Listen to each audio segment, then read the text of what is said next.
tumaze kumva ko mu nzu y'Imana cyangwa mu ngoro yayo byose bivuga ubwiza. Tubonye ko ubwiza bw'Imana amagambo abiri y'ingenzi mu Giheburayo ni kabod na shekina. Tubonye yuko muri Samuel wa mbere ibice 4 sinzi ko twasomye ibice 4 Samuel wa mbere ibice 4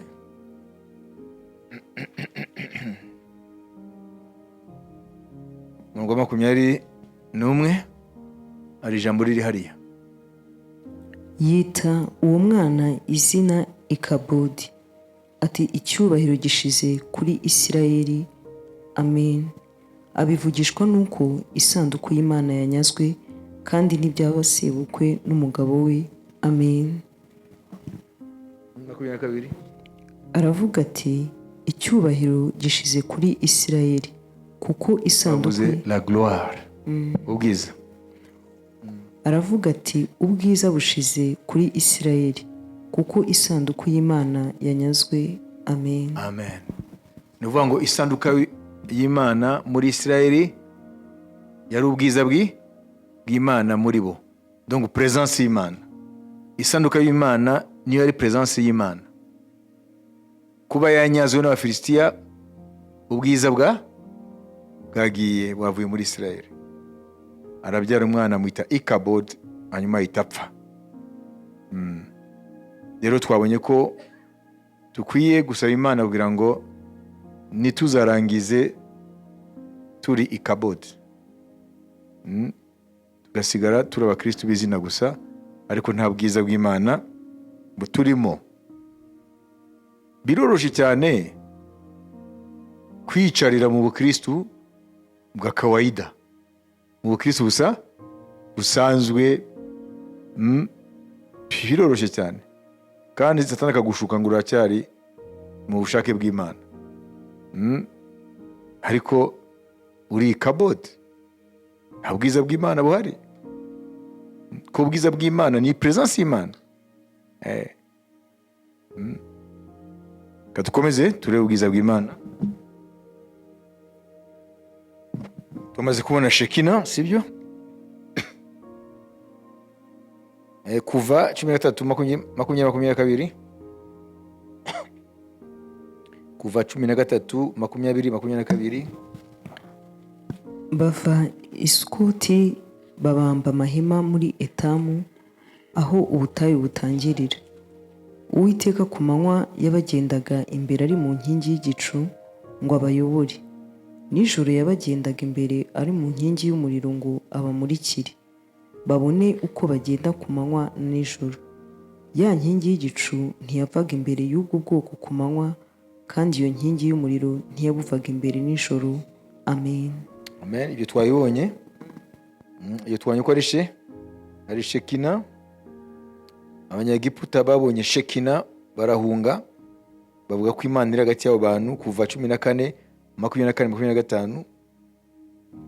Mu gicuku cya nyuma Uwiteka yitamururiye mu nkingi y'umuriro n'igicu, yitegereza ingabo z'Abanyegiputa bacikamo igikuba, akura inziga ku magare yabo, bituma akururika ruhije cyane. Abanyegiputa baravugana bati duhunge Abisiraheli, kuko Uwiteka barengera akarwanya Abanyegiputa, amen. Amen. Ni kuvuga Abanyegiputa batinye Shekina y'Imana, babone ko Imana iri present mu Bisirayeli. Hanyuma Imana ari ijambo yigeze kubwira Aaron na mushiki we Miriam, igihe bahakanyaga autorité ya Mose, bashaka gushinja Mose ko yarongoye umunyetiyopiya kazi. Ngo si Imana ngo ni wowe wenyine ivugiramo. Murabyuka? Amen. Imana yaramubwiye, yarababwiye iki? Ngo yewe iyo mvuganye namwe ni nko mvugana nawe binyuze nko mu nzozi, ariko siko bimeze umugara wanjye Mose, tuvugana amaso mu yandi. Hanyuma ni gute igihe Mose muri kuva 33, amen, Imana yaje kuvuga ku murongo wa 19 kumanuka, igihe Imana yemeye ko inyuza ubwiza bwayo imbere ya Mose, kuri 18 yasabye ngo nyereka fais-moi voir ta gloire, nyereka ubwiza bwawe. Imana ivuga ngo kubera ko wangireho ubuntu nibyo wasabye ndabiguha, ariko iramubwira ngo ntabwo ushobora kumbona mu maso, kuko nta muntu yambona mu maso ngo abeho. Kandi twumvise ko yabwiye Miriyamu na Aroni ngo mwebwe mvuganye namwe binyura mu nzozi, ariko umugaragu wanyu Mose tuvugana amaso mu yandi. None mwumva ari biki? Ntabwo mwumva ikibazo? Ese Imana irivuguruza? Kadusome kuva 33 umurongo wa 11. Uwiteka akavugana na Mose barebana nk'uko umuntu avugana n'inshuti ye. Amen.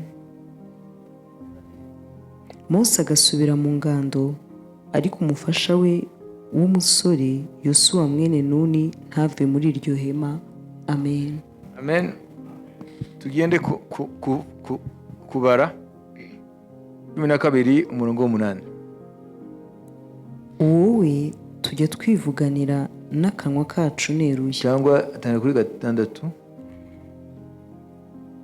Arababwira ati, nimwumve amagambo yanjye, niba muri mwe hazabamo umuhanuzi, mwiyerekwa niho Uwiteka nzamwimenyeshereza, mu nzozi niho nzavuganira nawe. Umugaragu wanjye Mose siko ameze, akiranuka mu rugo rwanjye hose. Wowe tujya twivuganira n'akanwa kacu neruye, atari mu migani, kandi ishusho y'Uwiteka ajya ayibona. Nuko niki cyabatinyuye kunegura umugaragu wanjye Mose? Amen. Amen. Kuva 33:11. Uwiteka akavugana na Mose barebana nk'uko umuntu avugana n'inshuti ye. Mose agasubira mu ngando, ariko umufasha we aho twasomye 33 18-19. aramubwira ati, nyereka ubwiza bwawe burabagirana. Uwiteka aramubwira ati, ubwanjye nzanyuza kugira neza kwanjye kose imbere yawe, nzivugira mu izina imbere yawe ko ndi Uwiteka, kandi nzagirira ubuntu uwo nzagirira ubuntu, kandi nzababarira uwo nzababarira. Amen. 20. Kandi ati, ntiwareba mu maso hanjye, kuko umuntu atandeba mu maso ngo abeho. Amen. Wabumvise? None hariyo contradiction. Kuza kuri 21-23.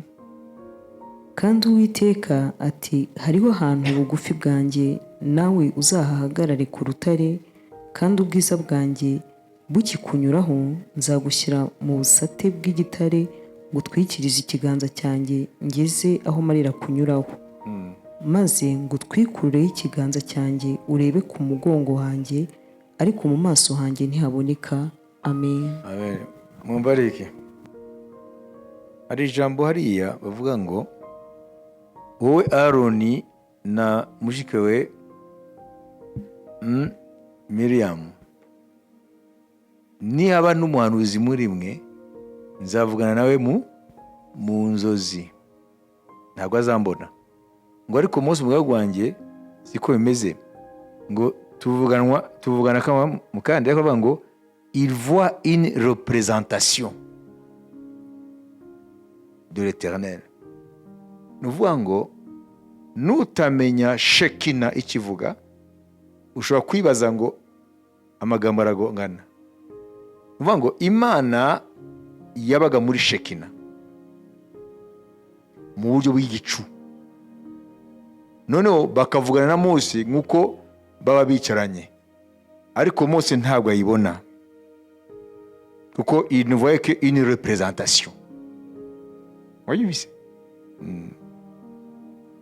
Ni ukuvuga ngo nutamenya Shekina ko ariyo Imana ivugiramo, ntabwo ushobora kumenya ibyo Imana ivuga kuko wabifata nk'umuntu aza ukaba muserna uko ameze, ariko Imana iri muri Shekina. Vuga ngo iriya privilege ya Mose kuvugana n'Imana, vuga ngo baravugana gutya, ariko kuvuga ngo Mose adekrive Imana ntashobora kwidekriva. Mwabyumvise? Nyuma Imana yavuze ngo il voit une représentation. Représentation y'ikintu ntabwo ari ikintu, ni uburyo wowe ukibona. Na niyo mpamvu Imana yavuze rero, wansabye ngo nkwereke ubwiza bwanjye. Ni ukuvuga ngo Mose ubwe ntabwo yari gusaba ibi kandi yahuraga abibona. Wabibise? Nimba avuga ngo nyereka ubwiza bwawe, nuko ibihe byose bavugana n'Imana ntabwo arayibona. Imana itimubwira iti nta muntu yambona mu maso ngo abeho. Na nibyo Yesu yaje gushimangira muri Yohana gatubisome. Birumvikana? Donc nta contradiction mo. Yohana igice cya mbere. Amen. 18. Mwumve ijambo ry'Imana icyo rivuga. Yohana ukavuga, uhereye kera kose nta muntu wigeze kubona Imana, ahubwo umwana w'ikinege uri mu gituza cya se niwe wayimenyekanishije. Amen. Voilà. Vuga ngo na Mose ubwe ntiyigeze abona Imana mu maso, ngo Yesu Kristo ubwe wenyine, kuko nawe ni Imana. Yaturutse muri yo. Iri jambo mwaryumvise? Ni ukuvuga ngo rero Mose rero privilege afite, yari afite kurusha abandi bantu bose, nuko bavugana nk'abicaranye, sibyo?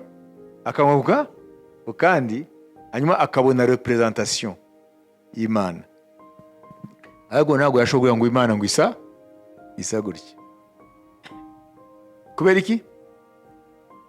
Kuko Imana yamuyerekaga, yamugaragarizaga, yamwishuriraga muri Shekina. Shekina rero nituma Imana uyibona. Ubona manifestation yayo gusa. Yesu Kristo niwe shusho y'ubwiza exact bw'Imana. Niwe ngo Kristo ni glory y'Imana. Kristo niwe bwiza bw'Imana. Amen. Iyo dusomye ubutumwa bwiza bwa Yohana igice cya mbere ku murongo 14, Jambo yambaye umubiri. Jambo uwo yabaye umuntu abana natwe, tubona ubwiza bwe busa n'ubw'umwana w'ikinege wa se, yuzuye ubuntu n'ukuri. Amen. Amen. Ngo twabonye ubwiza. Yesu niwe l'incarnation de la gloire. Ni ubwiza bwambaye umubiri. Vuga ngo Kristo mu mubiri wa kimuntu niwe yarahishwemo ubwiza bw'Imana. Muribuka kuri wa musozi bita le mont de la transfiguration, kuri wa musozi umwami Yesu yeretse ba Petero ubwiza bwe. Amen. Muri Matayo 17 muhageze. So umurongo wa mbere tugeze ku murongo wa 9. Iminsi 6 ishize, Yesu ajyana na Petero na Yakobo na Yohana mwene se, bajyana mu mpinga y'umusozi muremure bonyine. Ahindurirwa imbere yabo, mu maso he harabagirana nk'izuba, imyenda ye yera nk'umucyo. Maze Mose na Eliya barababonekera baravugana nawe. Petero abwira Yesu ati, Mwami, ni byiza ubwo turi hano. Nushaka ndaca ingando 3 hano, imwe yawe, indi ya Mose, indi ya Eliya. Akibivuga igicu kirabakingiriza, ijwi rikivugiramo riti, Nguyu umwana wanjye nkunda nkamwishimira, mumwumvire. Abigishwa babyumvise bikubita hasi bubamye baratinya cyane. Yesu arabegera abakoraho arababwira ati, nimuhaguruke mwitinya. Bubura amaso ntibagira undi babona keretse Yesu wenyine. bakimanuka umusozi Yesu arabihanangiriza ati ntihagire umuntu mubwira ibyo mweretswe kugeza aho umwana w'umuntu azazukira. Amen. Amen. Umva Luka ijambo mukara akoresha muri iyo sene nyine. Luka 9 udusomera ku murongo wa 32. Petero nabo bari kumwe barahunikiraga, bakangutse rwose babona ubwiza bwe burabagirana nk'uko abantu babiri bahagararanye nawe. Amen. Ils virent la gloire de Jésus et les deux hommes qui étaient avec lui. Donc Mose na Eliya. Ngo babona Yesu muki mu bwiza. Wabyumvise? Na niryo Petero avuga mu rwandiko rwe, avuga ngo twabonye ubwiza bwe. Manishimwe. Twabonye ubwiza bwe. Aho yari aravuga kuri wa musozi babonye ubwiza bwa Yesu Kristo. Petero 2 igice cya mbere 17-18 16-17. Burya ntitwakurikije imigani yahimbwe n'ubwenge ubwo twabamenyeshaga imbaraga z'umwami wacu Yesu Kristo no kuzaza kwe, ahubwo twiboneye n'amaso yacu ubwiza bwe bukomeye, kuko yahawe n'Imana Data wa twese ishimwe n'icyubahiro, ubwo ijwi ryavugiraga mu bwiza bukomeye cyane rimubwira ati nguyu umwana wanjye nkunda nkamwishimira. Iryo jwi twaryumvise rivugira mu ijuru ubwo twari kumwe nawe kuri wa musozi wera. Amen. Haleluya. Hano turabona iki? Turabona yuko kuva ku kuremwa kw'isi, amen, Imana ubwiza bwayo bwaragaragariye mu kurema. Turabizi ko umucyo wavuye mu mwijima. Nuvuga ngo ubwiza bw'Imana ni nk'umucyo urabagirana utegerwa. L'éclat, umucyo. Nk'uko ureba izuba iyo ricanye saa sita ukaba utashobora kurireba kuko rimena amaso. N'ubwiza bw'Imana niko bimeze. Niyo Paulo avuga ngo iba mu mucyo utegerwa. La lumière inaccessible. Rero mu mateka y'Imana n'abantu, Imana yagiye igaragaza ubwiza bwayo mu bihe bitandukanye no mu buryo butandukanye. Mu Bisirayeli twabonye ubwiza bw'Imana.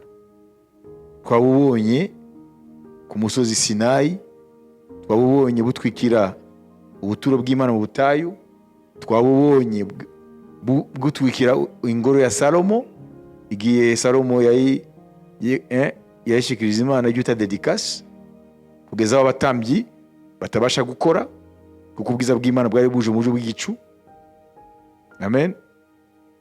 Ku musozi Sinayi bwaje mu buryo bw'umuriro ku musozi Sinayi. Ngo Imana ivugira mu muriro. Haleluya. Twabonye ubwiza bw'Imana mu gihuru cyaka umuriro n'igikongoke cyatumye Mose ahindukira abona ko ari ibintu biri strange, ibintu biri étrange. Twabonye ubwiza bw'Imana mu bihe bitandukanye y'amateka ya Isirayeli n'Imana. Twabonye Ezekiel mbere yuko atangira umurimo w'umuhanuzi, muzi ko Ezekiel n'umuryango w'abatambyi yari mu bunyage n'abandi, atanga igitabo cye avuga ko yabonye ubwiza bw'Imana. Kubera iki ministere ya Ezekiel cyangwa umurimo w'umuhanuzi Imana yabanje kumuha manifestation y'ubwiza bwayo. Iyo turaza kubibona. Amen. Haleluya. Kubera iki Mose yavuze ngo nyereka ubwiza bwawe, ejo twarabivuze, ni ukubera yuko hari amadefi yari imbere ye. Byari ibintu bikomeye biri imbere ye, kuyobora ubwoko budagonda izosi, kuzahangana n'amahanga y'abapagani abarusha ubwinshi n'imbaraga. Yarakeneye iyo manifestation ya gloire y'Imana byubake kwizera kwe. Na Ezekiel nawe mbere yuko atangira umurimo, Imana yamweretse ubwiza bwayo. Kubera iki? Kugira ngo imwankuraje, kuko yarakora mu bihe bikomeye. Bari mu bunyage, abo bantu buzuyemo iki? Burakari. Imitima yabo ntabwo izemera ibyo avuga. Imana inabita ko Ezekiel ahagaze hagati y'amasikorupiyo. Ni ngombwa ko Imana imwereka ubwiza bwayo, bitume noneho adatinya umuhamagaro. Imana ishimwe, ntazatinya ibyo azahura nabyo. Tusome juste Ezekiel ahantu henshi Imana imwereka ubwiza bwayo. Ahubwo tusome igice cya mbere cya Ezekiel kubera umwanya. Amen. Ezekiel igice cya mbere, ari ku murongo wa mbere. Neti mukundira ku murongo wa mbere, hanyuma nushaka kugere ku murongo wa 4. Mu mwaka wa 30 mu kwezi kwa 4 ku munsi wa 5 w'uko kwezi, nari mu mbohe ku mugezi Kebari. Ijuru rirakinguka, maze mbona ibyo neretswe n'Imana. Ku munsi wa 5 w'ukwezi, hari mu mwaka wa 5, umwami Yehoyakini ajyanywe ari imbohe. Ijambo ry'Uwiteka ryeruriye ku mutambyi Ezekiel mwene Buzi, ari mu gihugu cy'Abakarudaya ku mugezi wa Kebari. Aho niho ukuboko k'Uwiteka kwamujeho. Maze ngiye kubona, mbona umuyaga w'ishuheri uje uturutse ikasikazi, igicu cya rukokoma gishibagura umuriro gikikijwe n'umucyo w'itangaza, kandi hagati y'uwo muriro haturukaga ibara nk'iry'umuringa ukubye. Amen. 3:23 kwanza. Mpera ko ndahaguruka njya mu kibaya, maze mbona ubwiza bw'Uwiteka buhari bumeze nk'ubwiza naboneye ku mugezi Kebari, maze ngwa nubamye. Amen. Abana mbere yari ku musozi, ku mugezi Kebari, abona ubwiza bw'Imana. Hano kandi ngo abona ubwiza bw'Imana mu kibaya. Hanyuma 8 rero 4, nuko mbona ubwiza bw'Imana ya Isirayeli buhari nk'uko nari nabwerekewe mu gisiza. Amen. Agitangira, Imana yamweretse ubwiza bwayo. No mu gihe cyose cy'umuhamagaro we, Imana yahoraga inyuzamo ikamwereka ubwiza bwayo, kugira ngo imwankuraje, imutere intege zo gukomeza umurimo, kuko byari mu bihe bikomeye. Ezekiel inshuro nyinshi yabonye ubwiza bw'Imana, kandi iyo yabudekirivye bimwe biradusiga, kuko yabonaga ibintu adashobora gusobanura. Twe twavuga ngo wabona inyamaswa, wabona iki, uvuga ngo igisa n'umwana w'umuntu. Ni ukuvuga ngo gloire y'Imana, amagambo yacu ntashobora kwidekiriva uko imeze,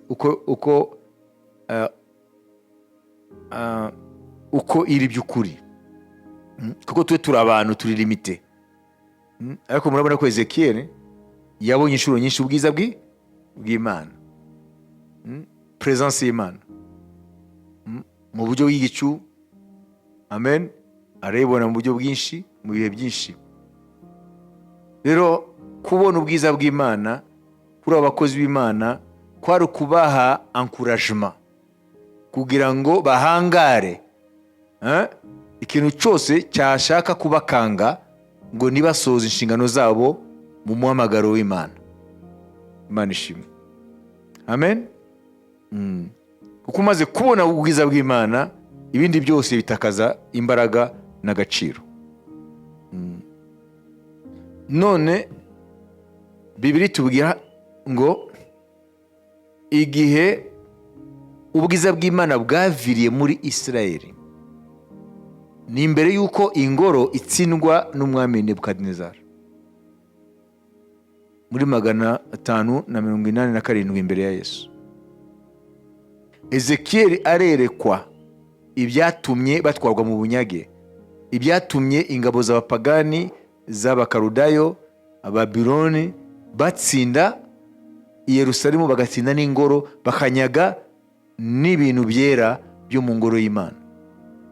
Kuko aravuga ngo nabonye ubwiza bw'Imana ngo buva ahera, buvamo buragenda burasohoka, ngo busokera mu irembo ireba iburasirazuba, ngo buragenda buhagarara ku musozi wa Elayono, hanyuma buragenda. Ezekiel niwe wenyine atanga revelation ishurirwa impamvu ingabo za gipagani z'abakarudayo za Babuloni zabashije kwinjira mu ngoro y'Imana Yerusalemu, zikayitwika zimaze kunyaga iby'igiciro. Ngo nuko ubwiza bw'Imana bwari bwinjiye mu gihe Salomo yashikizaga Imana ingoro. Kuko mu gihe cyose buriya bwiza bwari burimo, ntabwo abana b'abantu bari gusenya ingoro. Nuvuga Ezekiel ayishurirwa ko mbere yuko batera, Imana imaze kubwira abayuda ko mwanze kumvira abahanuzi banjye, ko mwanze kungarukira, ko mwanze kugenda amategeko yanjye, nanjye mvuye hagati muri mwe. Nuvuga rero kuva Imana yavuye muri hagati muri bo, bahise bahinduka abantu b'abanyantege nke, amahanga noneho arabahangara arabatsinda. Nuvuga ugukomera kwa Isirayeli ni Shekina, n'ubwiza bw'Imana muri yo. Amen, haleluya. Noneho Imana ishimwe, Ezekiel yongera kwerekwa bwa bwiza buzongera kugaruka. Hanyuma ibyo yerekwa ko inzira bwanyuzemo bugenda buva mu murwa, buva Yerusalemu mu ngoro ahera cyane, burasohoka mu ngoro bujya mu murwa, bujya ku musozi wa Elayono iburasirazuba bwa Yerusalemu, hanyuma buragenda. Yerekwa kandi mu gihe cy'iherezo ubwiza buzanana iburasirazuba bukagera ku musozi wa Elayono, amen, bugahita bwinjira mu murwa bunyuze mu irembo rya Yerusalemu rireba iburasirazuba. Muri amarembo ya Yerusalemu, irembo rireba iburasirazuba, ngo niho bwinjiye, ngo bugahita bwinjira mu murwa imbere, bugahita bwinjira mu ngoro y'icyo gihe, niya ngoro y'igihe cya Mesiya. Amen, amen. Ni ukuvuga Yesu Kristo, kuko niwe ubwiza bw'Imana bwahishuriwe abantu mu Isezerano Rishya. Murabona mu kumufata bamwekesheje umusaraba, amen, baramusoye hanze ya Yerusalemu. Bivuga ngo n'ubwiza bwaje muri incarnation ya Yesu barabwanze.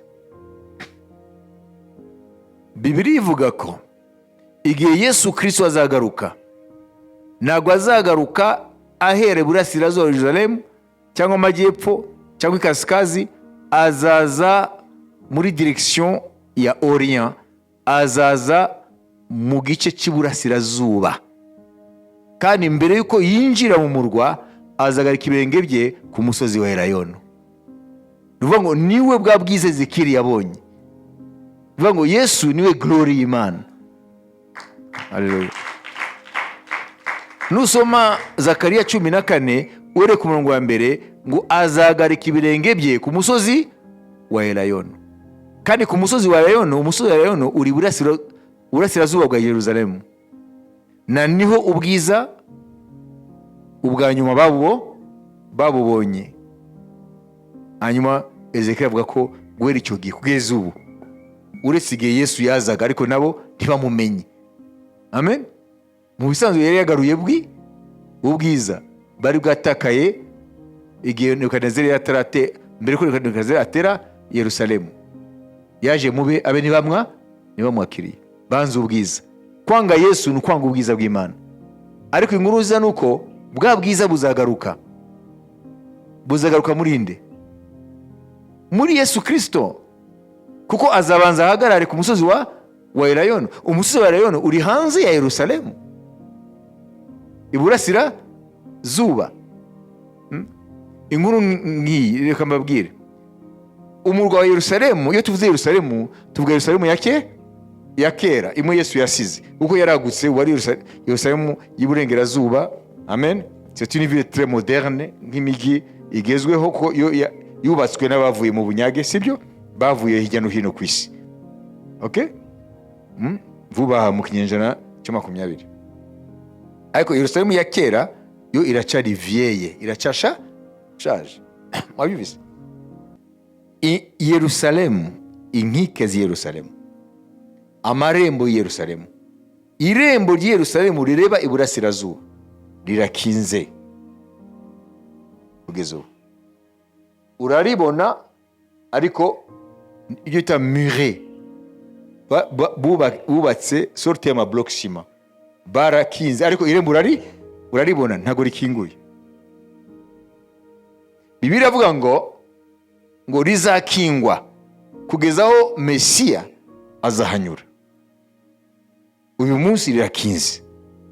Impamvu nta muntu ashobora kuhanyura nuko ku marembo ari uvuga ngo imbere y'iyo rembo niho hariho cimetière, irimbi Abisirayeli kuva bakera hose bazi ubuhanuzi, bazi ko Mesiya niho azanyura. None abakire ba kera batanga amafaranga menshi kugira ngo ashingurwaho, kugira ngo bazabe mu mbere bazazuka. Naho Imana irabyemera muri ubwo bujiji bwabo kugira ngo iryo rembo rikingwe ntirizakoreshwe, ko Mesiya, amen, niho azanyura. Babyita gute? Irembo yitwa Golden Gate, irembo ryiza zawe, yitwa la Porte Dorée. Narahageze rirakinzwe. Ni nk'ahariya tuvuge hariya, urabona hari irembo, sibyo? Noneho tukaza kuraba imiryango, tukubaka tugashaka ama bloc ciment, ariko ntidushireho ibishahuro, ama bloc ciment kugira ngo irembo rikomeze rigaragare. Niko bimeze. Nuvuga ngo nta nzira ihari, kuko kuva ku igete umanuka mu kibaya. Wabibize? Ntabwo muzi cya kibaya Dawidi yanyuzemo ahunga Absalomu, la vallée du Cédron. Ahunga Yerusalemu, ahunga Absalomu. Nuzi ko yari mu kibaya, wawundi Shimeye akajya hejuru amujugunyaho ibintu. Kiriya kibaya rero kinyura imbere y'irembo y'iburasirazuba. Rero nta muntu, nta nzira ihari, kuko uhuziyemo amarimbi y'ibinyenjana y'abantu bahaguze kugira ngo ashingurwe hariya, ubona amafaranga menshi. Hanyuma Mesiya ko azahanyura, kandi bakaba bazi ko ubuhanuzi buvuga ngo naza azitaba izuka, babe aba mbere kuzuka. Yego umwana w'umuntu arikunda. Baguze izuka. Amen. Ubu rero nta muntu ashobora kuhanyura kubera yuko uzuye amarimbi. Ariko abantu basoma Bibiliya bakibaza ngo ni ibintu biri mu cyuka. No, ni realite. Amen. Bayise. Ubu ntabwo bakiyashingura haruzuye n'amarimbi amaze ibinyenjana. Ntibashobora kwanyuza n'umuhanda. Iyo rero gate, iyo rembo reba iburasirazuba. Ashaka kubaza, nimba rireba iburasirazuba, icyo ubona uhagaze kuri iryo rembo, sibyo? Rireba iburasirazuba, ubona iki? Umusozi wa Elayono. Bayizi, ruvuga ngo Yesu nagarukana natwe, ntabwo azahita agenda kuri iyo gate, azabanza agare ku musozi wa Elayono, kuko ni bwa bwiza bugarutse, hanyuma abone kwinjira muri ya gate.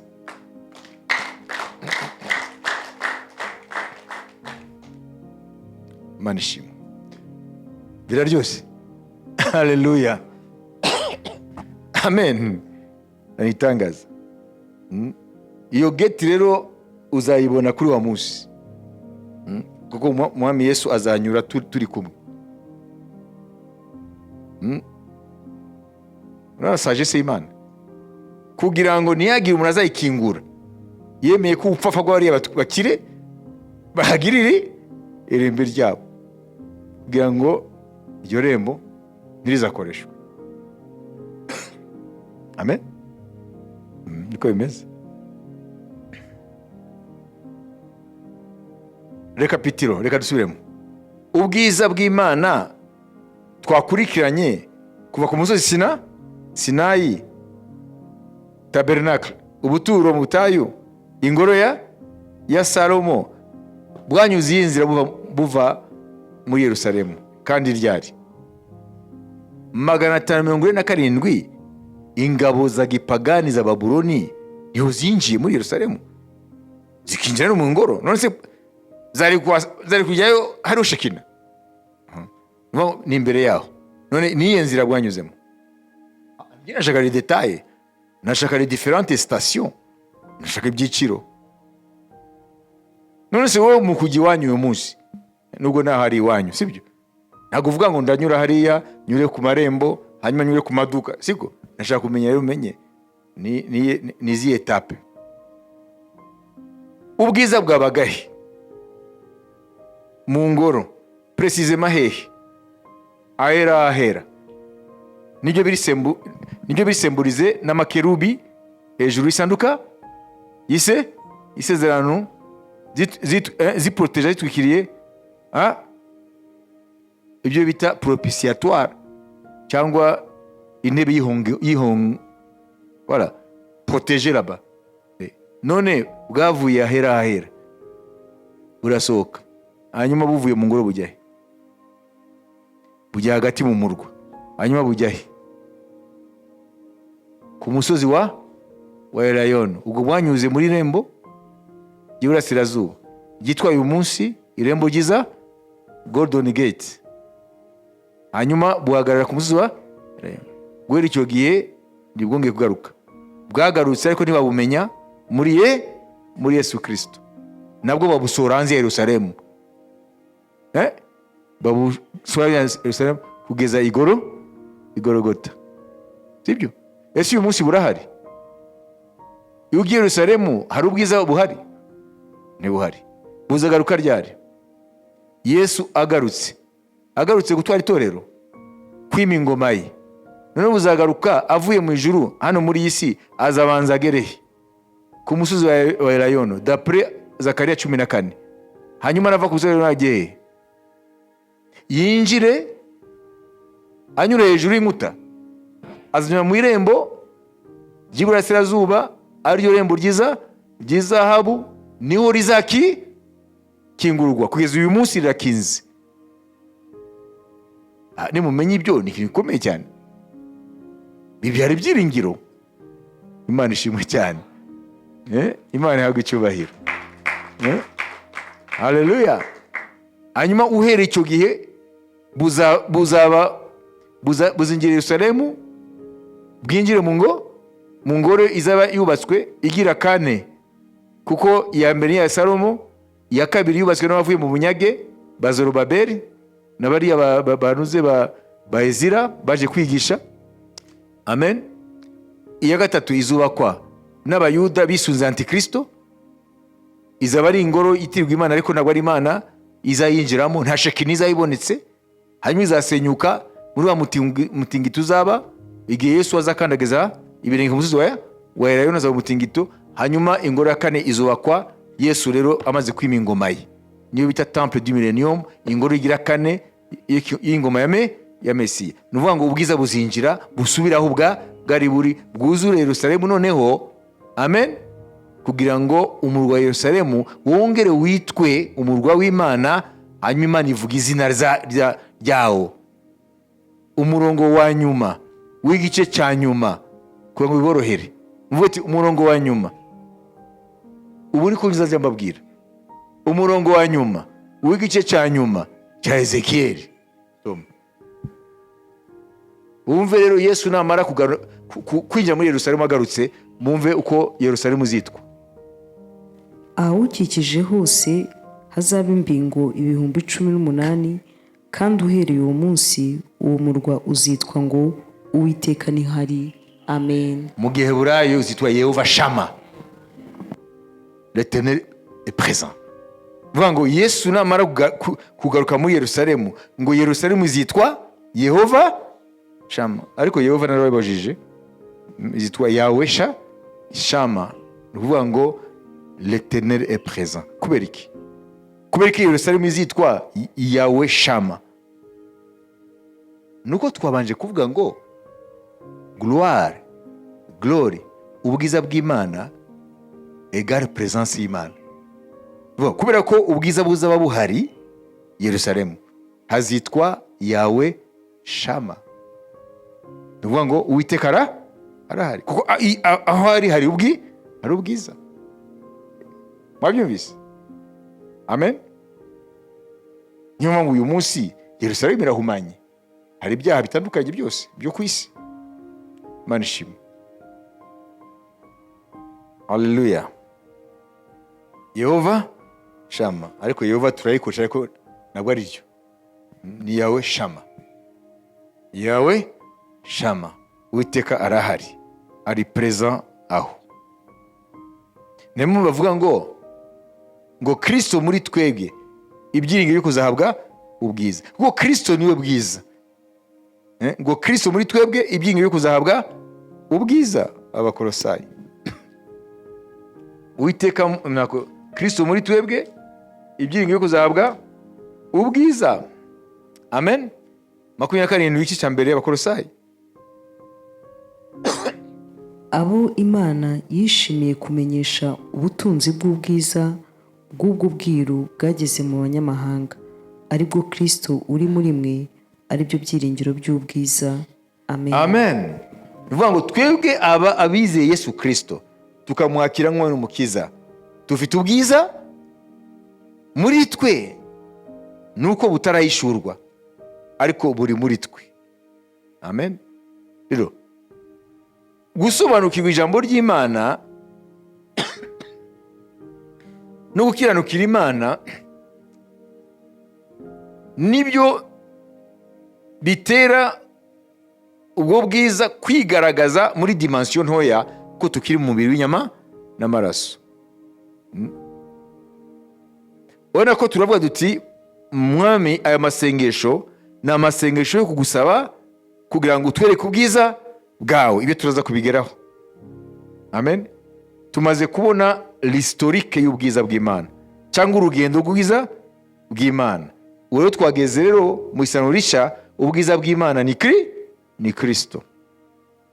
Haleluya.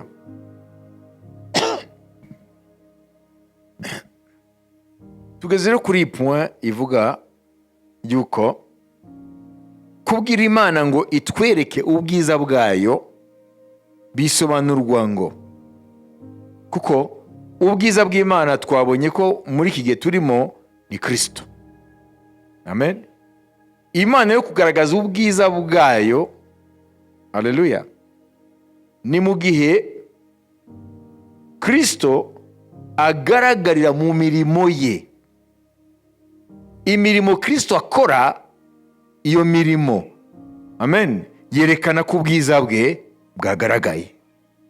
Amen.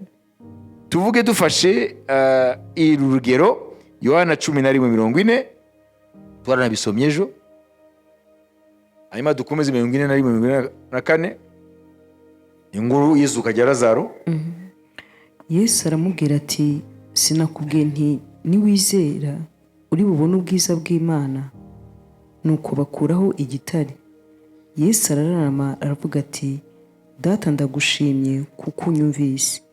Ubwanjye nari nzi yuko unyumva iteka, ariko mbivugiye kubw'abantu bangose ngo bizere yuko ari we wantumye.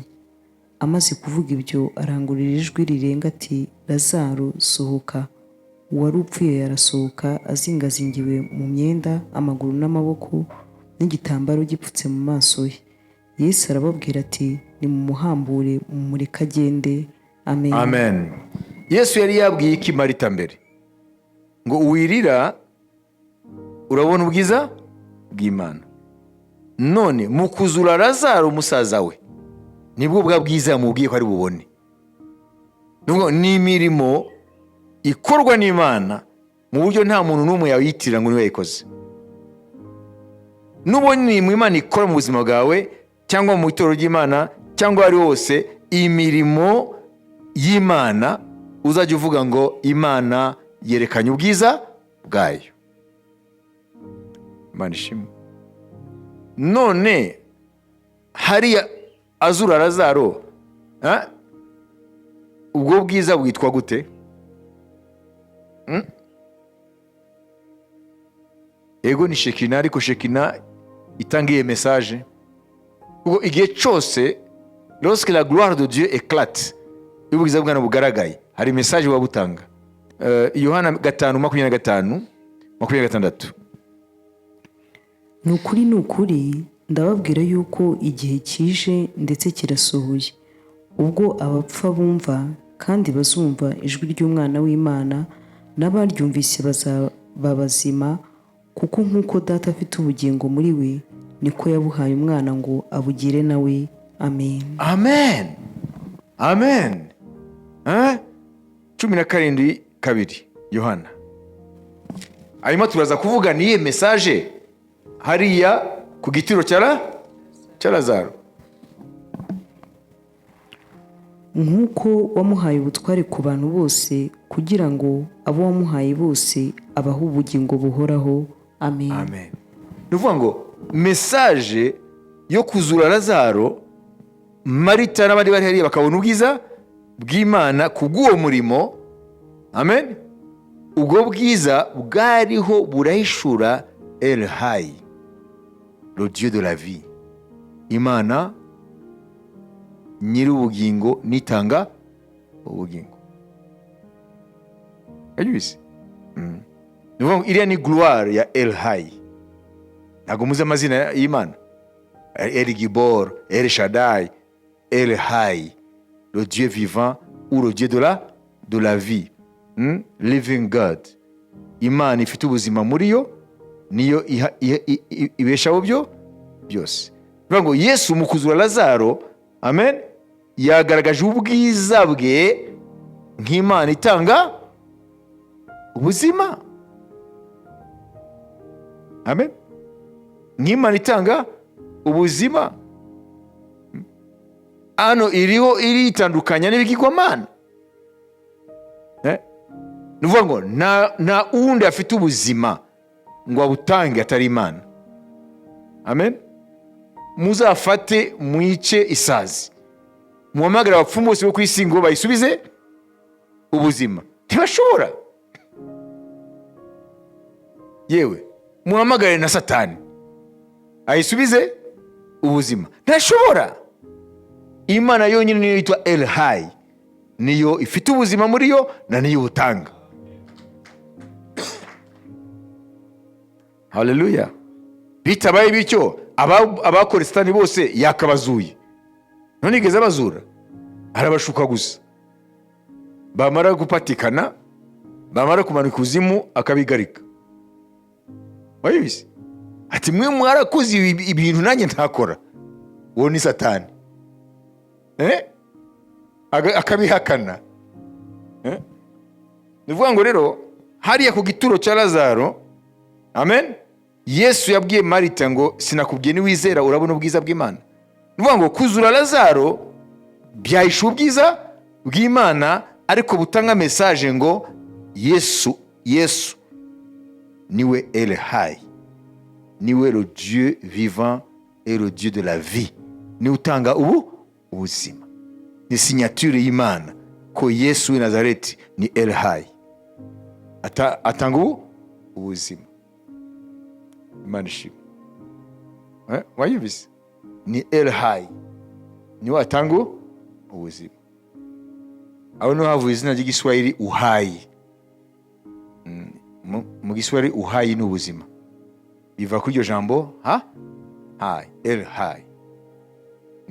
Imana y'ubuzima. Kuko aravuga ngo Data nk'uko ufite ubuzima muri wowe, wahaye n'Umwana kubugira ngo abuhe abashaka.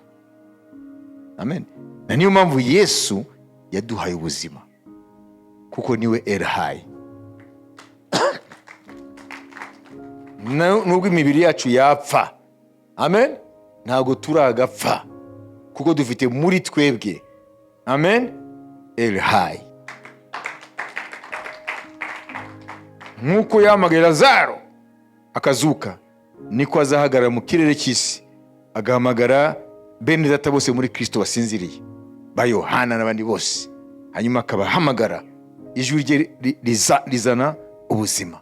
Bazava mu rupfu, haleluya, bazazuka ari bazima. Rero ubwiza bw'Imana ni mu gihe cyose hakoretse imirimo, amen, nta muntu yavuga ngo niwe yayikoze. Ibyo nibyo dushaka gusaba Imana muri iki gihe. Imana ikora imirimo mu gihe usavuga ngo it's my uncle, niwe yakoze ibi, cyangwa n'ubwenge bwanjye.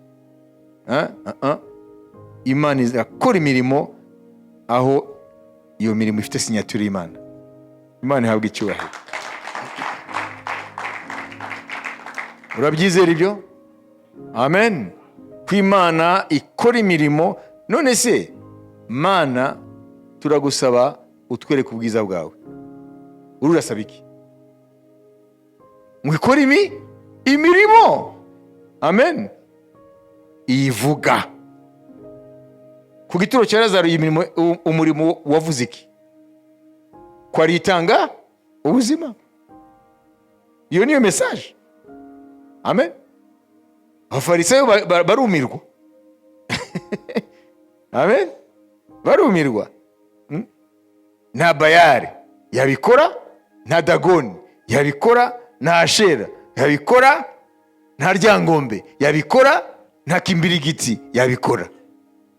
Kimbirigiti ni imana imwe mu mana zo muri Kongo. Wayibise? Nta Amon-Ra, imana yo mu gice wa Farawo, yabikora. Osiris ntiyabikora, Osis ntiyabikora. Izo ni imana za Egiputa, amen. Nta Beli yabikora, imana ya Babuloni, amen. Ikada. Nta Ryangombe yabikora, nta Byanyabingi byabikora. Elhayi n'umwe gusa yishuye mu biro kimuntu, ari we Yesu Kristo.